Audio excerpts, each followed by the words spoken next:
तो हर इंसान जो जीता है उसको कर्म करना है, और जब तक कर्म करेंगे, अच्छे कर्म या बुरे कर्म, अगर आप आम बोएंगे तो आम आएगा, सेब बोएंगे तो सेब आएगा। करेक्ट लॉ, लॉजिकल, आप लॉजिकल आदमी हैं। बुरे की बजाय I like to like classify it like something like karma, जो कि कर्म में if you are trying to classify no yesterday I was discussing about form like karma अच्छे बुरे नहीं होते, कर्म होते हैं सकाम और निष्काम। ठीक है, सकाम मतलब कुछ पाने के लिए, और निष्काम मतलब कुछ कर्मयोगी बन के जीने के लिए। हाँ, तो वो दो टाइप का, वो क्वालिफिकेशन ज्यादा बेटर है, क्योंकि है। निष्काम कर्म आपकी चेतना को बढ़ाएगा, हाँ। और सकाम कर्म आपकी चेतना को घटाएगा। ठीक है, जब तो तक आप वैसे देख सकते हो उसको। और जब तक हमारे सकाम कर्म है तो जन्म तो होगा, और जब हमारे कर्म जीरो हो जाते हैं तो फिर जन्म नहीं होगा, कि जो कर्म के चक्कर में फंसेगा उसको जन्म लेना ही पड़ेगा।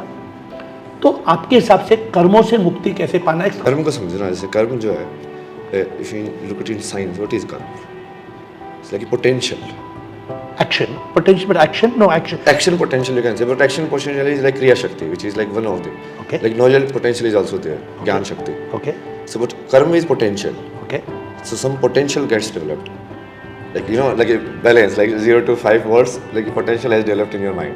Now that has to discharge the current correct, to come to zero. correct, This is like potential energy, no? Otherwise kinetic energy will convert, it has to come to the rest finally. correct, correct. And that flow that you are saying, no, that is like fulfilling your karma. And so scientifically, if you look at it, this holds true. No, like if you karma, if you become, if there any karma is there, first of all, like ichha shakti, like your will potential, I say, then your gyan shakti, knowledge potential, then kriya shakti, action potential. Very good.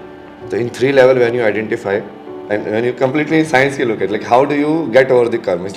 It's like a जो घड़ी को वो देते हैं ना चाबी, Cause and effect आप बोल रहे हैं हाँ, ना? हाँ। Thought, आप बोल रहे thought creates feeling, feeling creates action, यही तो बोल रहे हैं आप ना? so basically like potential if you look at, no, simple is like the how do you develop a potential in a spring, तो उसमें क्या करते हो, तुम उसको टाइट कर देते हो, like you develop tension, and then it keeps rotating. Correct, automatic होता है। हाँ, तो कर्म is like that.